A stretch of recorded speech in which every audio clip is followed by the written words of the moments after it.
অন্তর্বর্তী সরকারের সাথে হাসনাত শারজিজদের সম্পর্কে কি দূরত্ব বাড়ছে এমন প্রশ্ন ঘুরপাক খাচ্ছে বাতাসে। কথায় কথায় উপদেষ্টাদের বিরুদ্ধে সমন্বয়কদের হুঁশিয়ারি এই প্রশ্নকে আরো ভারী করে তুলছে। তবে কি এসব নিয়ে বিপাকে পড়েছেন ডক্টর ইউনূস? এখন প্রশ্ন হচ্ছে, যারা ডক্টর ইউনূসকে ক্ষমতায় বসালেন তাদের সাথে কি কারণে দূরত্ব বাড়লো তাদের? অন্তর্বর্তীকালীন সরকার আপনারা আপনাদের জায়গা থেকে কি অ্যাকশন নিচ্ছে?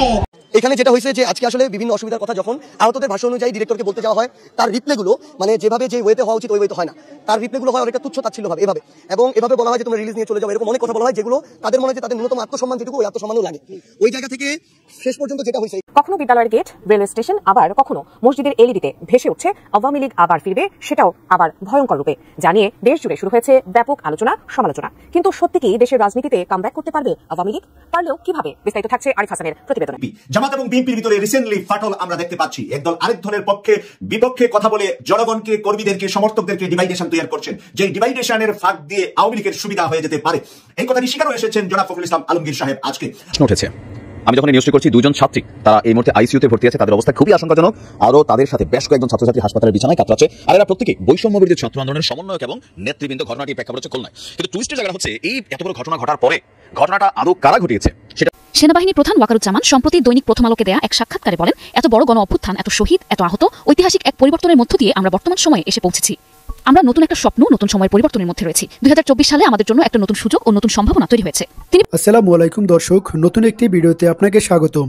বাংলাদেশের যে বর্তমান রাজনৈতিক পরিস্থিতি এবং প্রেক্ষাপট সৃষ্টি হয়েছে তারই আলোকে বেশ কয়েকটা গুরুত্বপূর্ণ ভিডিও নিয়ে হাজির হয়েছি, যার কিছুটা অংশ বিশেষ ভিডিওর শুরুতেই দেখছেন।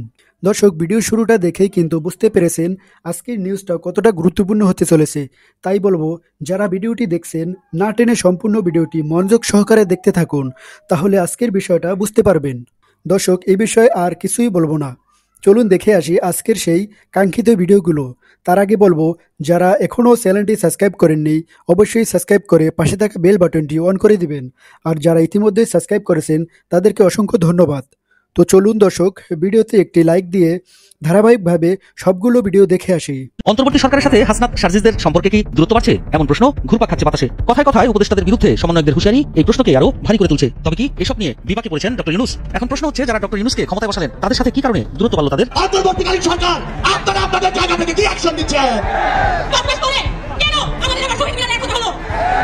5 আগস্ট ছাত্র জনতার অভ্যুত্থানে শেখ হাসিনার সরকার পতনের পর দেশে সৃষ্টি হয় এক অরাজক পরিস্থিতি। এই কঠিন সময়ে শিক্ষার্থীরা শান্তিতে নোবেলজয়ী ডক্টর মোহাম্মদ ইউনূসকে দেশে ফিরে জাতির হাল ধরার আহ্বান জানান। অন্তর্বর্তী সরকারের প্রধান উপদেষ্টা হিসেবে শপথ গ্রহণ করেন হাসনাত শারজিজ নাহিদ আসিফদের অনুরোধে। কিন্তু যারা ডক্টর ইউনূসকে ক্ষমতায় বসালো আজ তারাই তাকে নানা কারণে হুঁশিয়ারি দিচ্ছেন। তবে কি বিশ্বাস আর সম্পর্কে ফাটল ধরেছে?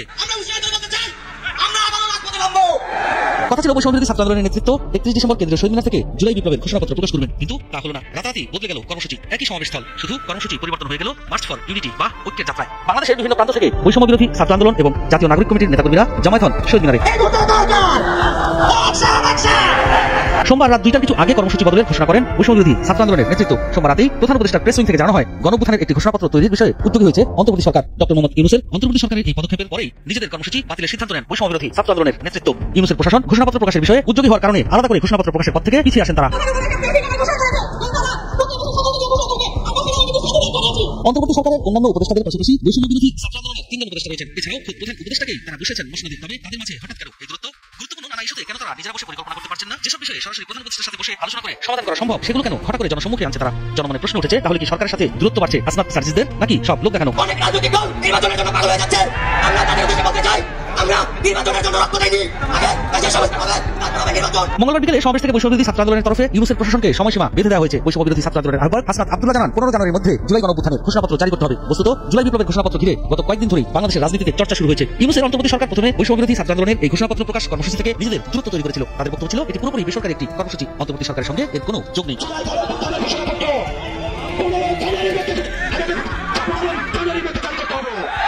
তবে সোমবার রাতে এক জরুরি প্রেস ব্রিফিংয়ে প্রধান উপদেষ্টার প্রেস সচিব শফিকুল আলম জানান, জাতীয় ঐক্যমতের ভিত্তিতে জুলাই গণঅভ্যুত্থানের একটি ঘোষণাপত্র তৈরি করতে উদ্যোগী হয়েছে অন্তর্বর্তী সরকার। এরপরে বৈষম্য বিরোধী ছাত্র আন্দোলন ও জাতীয় নাগরিক কমিটির নেতারা নিজেদের মধ্যে একটি বৈঠকে বসেন। ওই বৈঠকের পরে রাত 1:45 নাগাদ বৈষম্য বিরোধী ছাত্র আন্দোলনের তরফে ঘোষণাপত্র প্রকাশের কর্মসূচি বাতিলের সিদ্ধান্ত জানানো হয়। আমাদের এই জুলাই বিপ্লবের সামগ্রিক বিষয়ে একটি ঘোষণাপত্র নীতিগত জায়গা প্রয়োজন। আমরা আমাদের জায়গা থেকে মনে করি এই ঘোষণাটি আমাদের সামগ্রিক বাংলাদেশের একটি লিখিত দলিল হিসেবে থাকবে।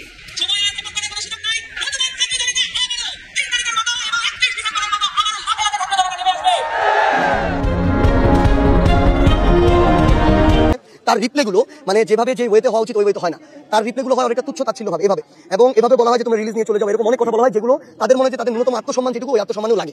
ওই জায়গা থেকে শেষ পর্যন্ত যেটা হয়েছে এখানে যে তাদের সাথে যখন এই বিষয়ে কথা হচ্ছিল, আনসারদেরকে দিয়ে একাধিক আনসারকে দিয়ে এনে তাদেরকে ঠেকানোর চেষ্টা করা হয়েছে, এবং স্টাফ ছিল, আনসার ছিল, এবং তারা এক পর্যায়ে যেটা হয়েছে যে ধাক্কাধাক্কি পর্যায়ে চলে গিয়ে গায়ে হাত তোলা হয়েছে। এখন আমি এভাবে একটা জামা পরে আছি, আমার পেটের এখানে দুইটা বুলেট এপার থেকে ওই পার চলে গেছে, আমি 4 মাস ধরে বিছানা বেডে পড়ে আছি, আমার এখানে এখন 20টা সেলাই আছে, কিন্তু এটা তো বাইরের কাপড় দিয়ে দেখা যেতেছে না, ওইখানে ধাক্কা দেওয়া হয়েছে, পেটে ওই জায়গাটা আঘাত করা হয়েছে, ও কিন্তু রাস্তায় শুয়েছিল কিন্তু, এবং এটা আসলে একজন ডিরেক্টর উপস্থিতিতে হয়েছে। এই জায়গা থেকে তারা ডিরেক্টরের পদত্যাগের দাবিতে তারা স্বাভাবিক রাজপথে রাস্তায় নামছেন। আমরা যখন আমাদের জায়গা থেকে এসে বললাম যে ভাই আমরা ডিরেক্টর যা করছি তার প্রত্যেকটা জিনিসের বিচার হবে, এটার জন্য সে যদি পদত্যাগ ডিজার্ভ করে তার পদত্যাগই হবে, কিন্তু আমাদের যে গণমানুষ, এই গণমানুষের আমরা কোনো সমস্যা করবো না, তাদের চলাচল রাস্তায় কোনো সমস্যা করবো না। তারা এক কথা মেনে চলে আসছে যে ঠিক আছে আজকে বৃহস্পতিবারের দিন, আজকে অনেকেই ঢাকায় চলাচলটা অনেক বেড়ে যায়, মানুষের জন্য ভোগান্তি না হয়, তারা ভিতরে চলে আসছে। কিন্তু তাদের ওই একটাই কথা যে একজন ডিরেক্টর এত একটা হসপিটালের, আমি একজন আহত, আমার সাথে যদি এরকম তুচ্ছ তাচ্ছিল্যময় একটা ব্যবহার হয় তাহলে সাধারণ রোগীদের সাথে কেমন হয়? সেই জায়গা থেকে তারা ডিরেক্টরের পদত্যাগের দাবিতে তাদের দাবিটা আমাদেরকে জানাইছে, এবং সবচেয়ে ভালো তাদের সাথে কি হয়েছে সরাসরি তাদের কাছে শোনা, তাদের ভিতরে ক্ষোভটা জানা, এবং তারা যে এতটা সময় ধরে এখানে আছে তারা কি ফেস করতেছে তারা সবচেয়ে ভালো বলতে পারবে। আমি শুধু একটা কথা বলতে পারি যে আমার আহত ভাইদের সাথে যার মানে ওইটুকু যৌক্তিক যেটুকু তাদের মানে দাবি চাওয়া যেটুকু তারা ডিজার্ভ করে ওইটুকু যারা করে না আমরা তাদের সঙ্গ দিব না। তাদের যৌক্তিক দাবি যদি হয়, এবং এটা যদি আসলে আমরা আমাদের জায়গা থেকে এটাও দেখছি, যদি তার পদত্যাগটাই এই জায়গায় যৌক্তিক হয় তাহলে আমরা অবশ্যই বলবো যে এরকম একটা মানুষ এই জায়গায় থাকার দরকার নেই। কখনো বিদ্যালয়ের গেট, রেলওয়ে স্টেশন, আবার কখনো মসজিদের এলইডিতে ভেসে উঠছে আওয়ামী লীগ আবার ফিরবে, সেটাও আবার ভয়ঙ্কর রূপে জানিয়ে দেশ জুড়ে শুরু হয়েছে ব্যাপক আলোচনা সমালোচনা। কিন্তু সত্যি কি দেশের রাজনীতিতে কামব্যাক করতে পারবে আওয়ামী লীগ? পারলেও কিভাবে? বিস্তারিত থাকছে আরিফ হাসানের প্রতিবেদনে।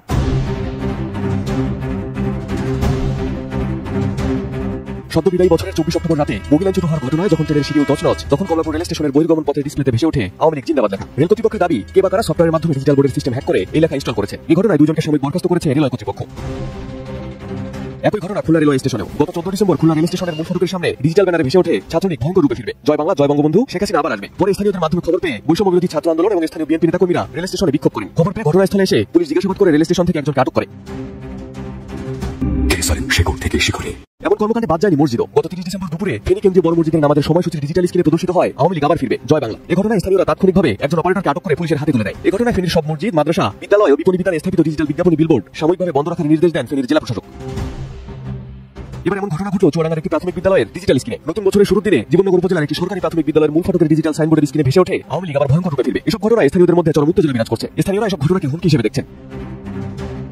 কিন্তু ডিজিটাল সাইনবোর্ড কিংবা দেয়ালে আওয়ামী লীগের প্রত্যাবর্তনের কথা লিখলেও আদৌ দেশের রাজনীতিতে দলটির ফেরা এতটা দ্রুত ও সহজ নয় বলে মনে করছেন বিশ্লেষকরা। কারণ জুলাই অভ্যুত্থানে গণহত্যার দায়ে দলটির অধিকাংশ নেতাকর্মীদের বিরুদ্ধে একযোগে হত্যা মামলা হয়েছে। আর এই হত্যা মামলার বিচার না হওয়া পর্যন্ত আওয়ামী লীগের রাজনীতিতে ফেরার কোনো সুযোগ নেই বলে জানিয়েছেন বৈষম্য বিরোধী আন্দোলনের অন্যতম সমন্বয়ক ও তথ্য উপদেষ্টা নাহিদ ইসলাম। এই যে হত্যাযোগ্য হয়েছে এবং গত 15-16 বছরের যে দুর্নীতি, দুঃশাসন, লুটপাট এবং ভোটাধিকার হরণ, এর জন্য অবশ্যই আওয়ামী লীগকে বিচারের কাঠগড়ায় দাঁড় করাতে হবে, যেটা অলরেডি দেশের কার্যক্রম শুরু হয়েছে। কারণ আওয়ামী লীগ দল হিসেবে এবং তাদের নেতাকর্মীরা ব্যক্তিগত জায়গা থেকেও এই সকল অপকর্মের সাথে জড়িত ছিলেন এবং এই গণহত্যার প্রধানতম তারা হচ্ছে নির্দেশদাতা ছিলেন। তো সেই জায়গা থেকে তাদের যে হত্যাগুলো তারা করেছেন এবং যে অপকর্মগুলো করেছে তাদের সেটার জন্য তাদেরকে বিচারের মুখোমুখি করা, বিচার প্রক্রিয়ার পরেই আসলে এটা বলা যাবে যে আওয়ামী লীগের রাজনীতি কতটুকু থাকবে বা থাকবে না, এবং জনগণই সেটা সিদ্ধান্ত নিবে। কিন্তু সবার আগে বিচারের আগে তাদের রাজনীতি বা তাদেরকে পুনর্বাসন করার কোনো সুযোগ নেই। জুলাই তীব্র আন্দোলনের মুখে গত 5 আগস্ট দেশ ছেড়ে ভারতে আশ্রয় নিয়েছেন ক্ষমতাচ্যুত শেখ হাসিনা। এরপর একজনকে গাঁঠা দিয়েছেন দলটির অধিকাংশ নেতাকর্মীরা। কিছু নেতাকর্মী গ্রেপ্তার হলেও বেশিরভাগই রয়েছেন এখন আত্মগোপনে। বাংলাদেশের রাজনৈতিক ইতিহাসে কোনো দলের নেতাকর্মীদের একজনকে গাঁঠা দেওয়ার ঘটনা এবারই প্রথম। Arif Hasan, ATN news. সেনাবাহিনী প্রধান ওয়াকারুজ্জামান সম্প্রতি দৈনিক প্রথম আলোকে দেয়া এক সাক্ষাৎকারে বলেন, এত বড় গণ অভ্যুত্থান, এত শহীদ, এত আহত, ঐতিহাসিক এক পরিবর্তনের মধ্য দিয়ে আমরা বর্তমান সময়ে এসে পৌঁছেছি। আমরা নতুন একটা স্বপ্ন, নতুন সময়ের পরিবর্তনের মধ্যে রয়েছি। 2024 সালে আমাদের জন্য একটা নতুন সুযোগ ও নতুন সম্ভাবনা তৈরি হয়েছে। তিনি বলেন, সেনাপ্রধান হিসেবে নিজের মেয়াদকালে রাজনীতিতে নাক গলাবেন না, সেই সাথে সেনাবাহিনীকে রাজনৈতিক পরিমণ্ডলে হস্তক্ষেপ করতে দেবেন না। তিনি মনে করেন সামরিক বাহিনীর অবশ্যই রাজনীতিতে হস্তক্ষেপ করা উচিত নয়, রাজনীতিতে নাক গলানোর বিষয়টি সেনাবাহিনীর জন্য ক্ষতিকর। তিনি আরো বলেন, আমরা মনে প্রাণে বিশ্বাস করি রাজনীতিবিদের বিকল্প রাজনীতিবিদেরাই, তাদের বিকল্প সেনাবাহিনী নয়। এছাড়াও ওই সাক্ষাৎকারে তিনি বলেন, বাংলাদেশের অর্থনীতি ও সামাজিক উন্নয়নের জন্য এখন শান্তি ও স্থিতিশীলতা খুবই জরুরি। নির্বাচন প্রসঙ্গে তিনি বলেন, দেশবাসী অবশ্যই একটা ভালো নির্বাচন চায়, সুষ্ঠু, শান্তিপূর্ণ ও উৎসবমুখর নির্বাচন চায়। অন্তর্বর্তীকালীন সরকারের প্রধান লক্ষ্য সেটা। গণ অভ্যুত্থানের পরবর্তী সময়ে সেনাবাহিনীকে এখন মাঠে থাকতে হচ্ছে। প্রায় 5 মাস ধরে তারা মাঠে আছেন। যত বেশি সেনাবাহিনীর লোকজন মাঠে থাকবেন, তত বেশি তাদের শৃঙ্খলা বহির্ভূত কাজে জড়িয়ে পড়ার আশঙ্কা দেখা দিতে পারে বলে মনে করছেন সেনাপ্রধান।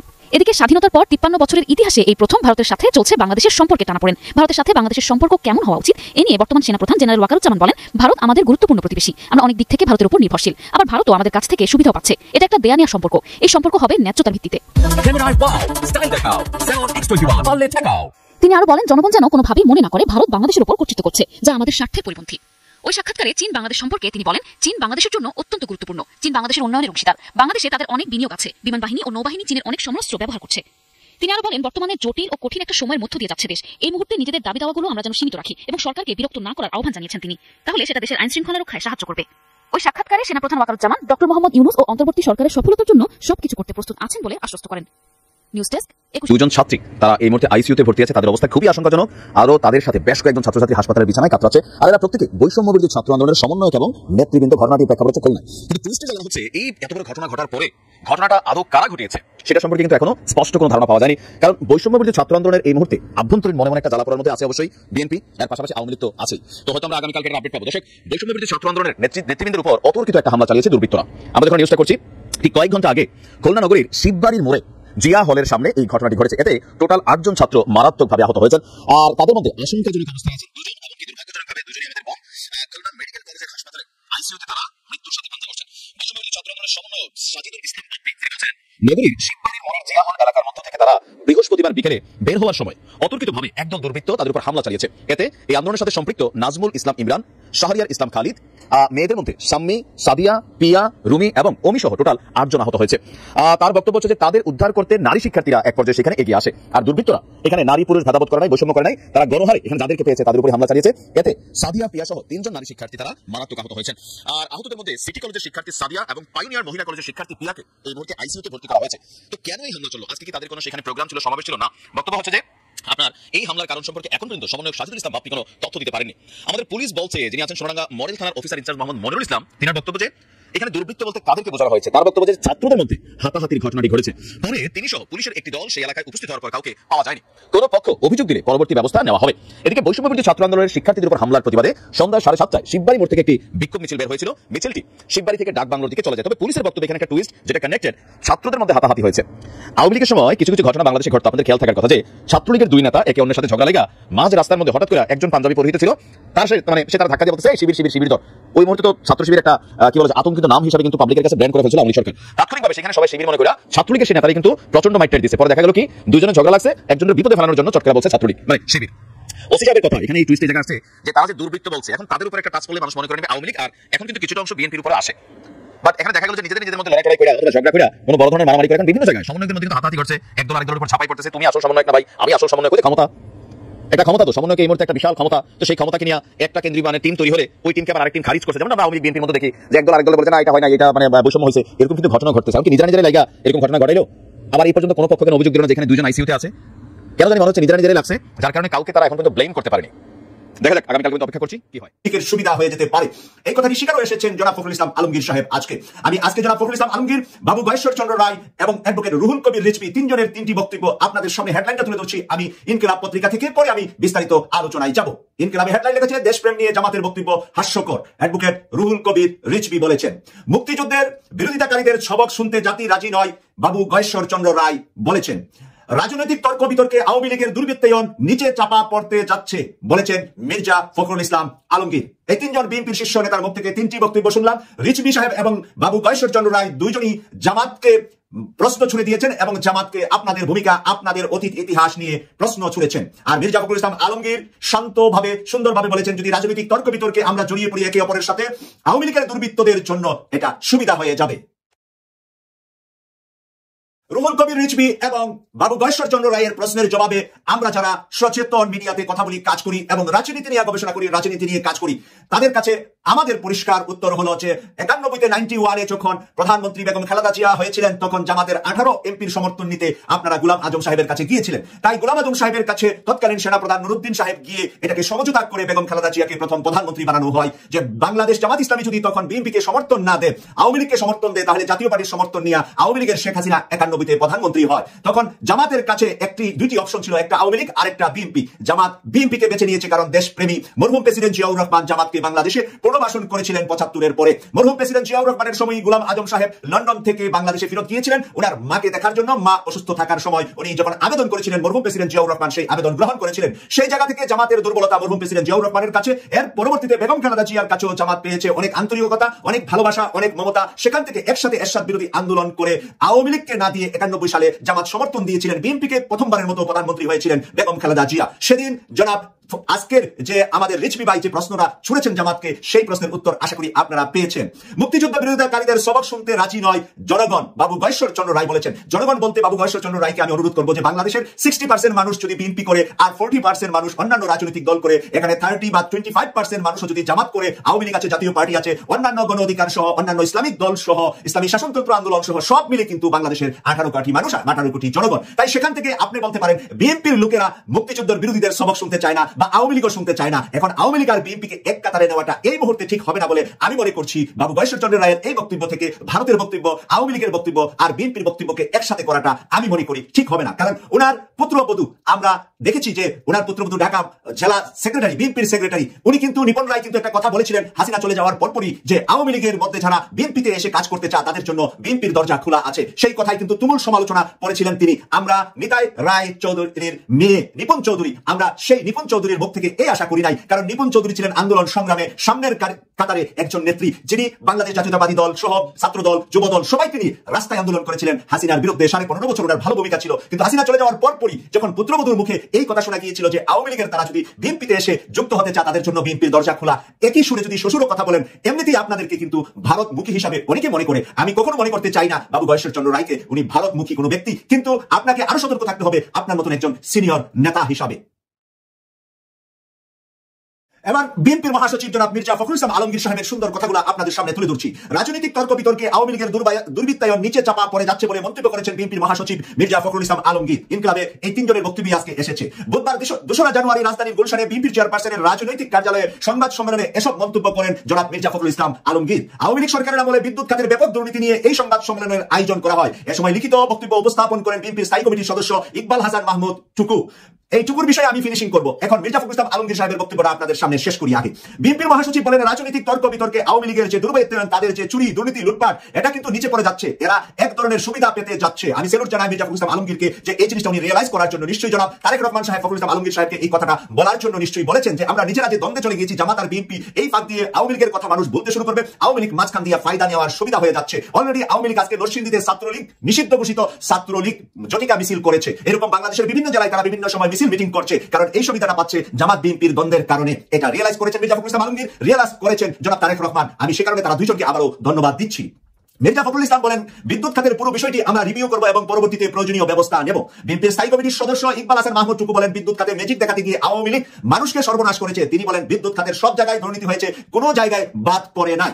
সংবাদ সম্মেলনে বিএনপির স্থায়ী কমিটির সদস্য নজরুল ইসলাম খান বলেন গত 15 বছরে বিদ্যুৎ খাতকে তারা আওয়ামী লীগ ব্যবসার খাত বানিয়েছিল, তাদের দুর্নীতির বোঝা এখন জনগণকে বহন করতে হচ্ছে। সত্যি কথা জনাব নজরুল ইসলাম খান সাহেব যে কথাটা বলেছেন, জনগণ এখন বহন করতে হচ্ছে। এই বিদ্যুৎ উন্নয়ন টেকসই নয় এবং যে কোনো সময় মুখ থুবড়ে পড়তে পারে। দর্শক, আমি আশা করি আপনি সবগুলো ভিডিওই মনোযোগ সহকারে দেখছেন। সেই সাথে দর্শক, এই ভিডিওগুলো সম্পর্কিত যদি কোনো তথ্য এবং মতামত থাকে তাহলে কমেন্টে জানাবেন। এতক্ষণ সাথে থাকার জন্য ধন্যবাদ। আজকের মতোই এ পর্যন্তই। আল্লাহ হাফেজ।